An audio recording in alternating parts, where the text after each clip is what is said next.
I want to bring in now Israel's Minister of Education and Minister of Diaspora Affairs, Naftali Bennett. He's a senior coalition partner of Prime Minister Benjamin Netanyahu. And in a recent op-ed for the Wall Street Journal, Mr. Bennett draws a parallel between the fight against ISIS and the violence facing Israel during the Second Intifada. And it reads in part this: Europe, the U.S., and their allies can defeat the terrorists of Islamic State or ISIS.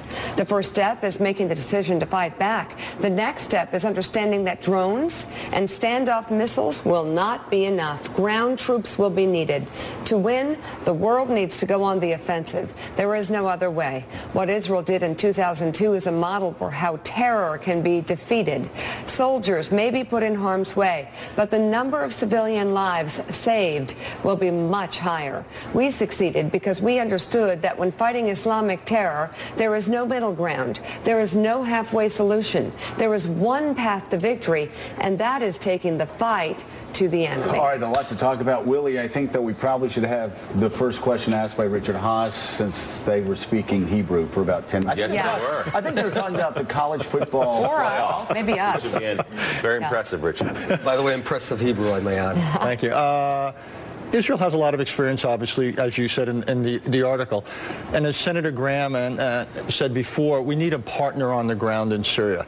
Do you think it's really possible to get the Jordanians, the Saudis, the UAEs, and others to put in forces? Or do you think the United States needs to somehow find or build a local partner on the ground in Syria? What would be your recommendation? Well, the first thing to understand is that terror can be defeated. My estimation is that a concerted effort of about 50, 60,000 soldiers on ground, ISIS can be defeated within about 10 weeks. All right, they've got two main cities of Raqqa and Mosul. It can be defeated, but as I learned with my own soldiers 10 years ago, we were facing a very similar situation. We were seeing dozens of terror bombs blowing up in Tel Aviv and Haifa and Jerusalem. 130 Israelis were killed in March of 2002 alone.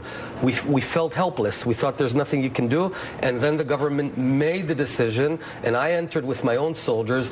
We hunted down the terrorists in their homes, in their bases, dug them out at 3 a.m., interrogated them. But are you suggesting that American soldiers, where would the 50 or 60,000 soldiers come from to take on ISIS? Well, there's obviously various options. Best would be local forces. I'm not in the business of telling America what to do. I'm just sharing our own lessons. Ultimately, the hard way is the best way. There's no way to bypass that. The drones are hitting oil trucks, and that's good. It's applying considerable pressure, economic pressure on ISIS, but that will not bring down ISIS. No way. They've got a stable enough economic basis to sustain themselves. Right. And their goal, their motto is endure and grow. They just need to hold tight and grow to realize their grand vision. The president says they're contained. Are they contained? Well, we have to understand their vision and their modus operandi. Their vision is simple: an Islamic State. That's their name. Right. That's their vision. To have a global Islamic State in New York, in Paris, in Tel Aviv. So are they How contained? do they do that?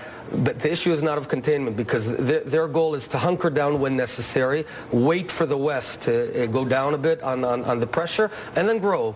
Again, the West will jump up, and gradually, it might take 20 years, may take 200 years. They've got a lot of patience. We have to defeat them. And I think they are growing at this time. One out of every 6 or 7 Israelis is Arab, and most of them are Muslim. Are you worried that they are going to be radicalized? You're Minister of Education. Are you worried that a big part of your own population might catch, if you will, the fever of ISIS? Actually, quite the contrary is happening. The only country where we're seeing almost negligible numbers of ISIS participants is Israel. We have Supreme Court justices who are Arab. We have members of Knesset who are Arab. I, as Minister of Education, am deeply committed to the Arab minority of about 1.5 million Arabs, to give them the best education possible, and it's not happening in Israel. In Israel, it's looking pretty good. I'm not perfect. We've got our host of issues, but it's looking darn good. So I'm not that worried about that at this time. Mr. Bennett, the Obama administration says the airstrikes led by the United States have been relentless in Syria. There are special forces on the ground. We don't know how many. They say 50. It could be more. Do you think the United States right now is doing enough in the fight against ISIS? Well, I think think airstrikes in and of itself are not enough, generally. We tried that in Gaza. It doesn't work. We tried it in the West Bank. It didn't work until we entered, myself and tens of thousands of Israeli soldiers. And within about a month and a half, we brought down terror by 80%. And now we're at zero suicide bombers in Israel for quite a few years, almost zero. It felt that there's no way to win, and we won once we made the decision to be in contact. Because with terrorists, you're in one of two situations. Either they're being killed or they're killing. And you have to go on the offensive. It's not an easy thing to do. And I was at harm's way, and so were my friends, but there's no other way around it. So you believe large numbers of perhaps American troops need to be on the ground? Not necessarily. I'm not suggesting it should be American troops. It needs to be, though, committed troops, because ISIS are very committed, very determined, and very persistent. Now, as long as they have those two cities there as an inspiration of endurance, right? You've got 16-year-old Muslims saying, look at that. The whole world's trying to wipe out ISIS, and you've got Mosul, you've got other cities that are standing strong. That's an inspiration. That inspiration needs to be extinguished. Yes. That people make a big mistake. They think terror is a result of despair. I dispute that. Terror is a result of hope, the hope of creating a grand caliphate. And only by extinguishing that hope, you can make terror go away. Naftali Bennett, thank you very much for being on the show this morning. Thank you very much. Thank you.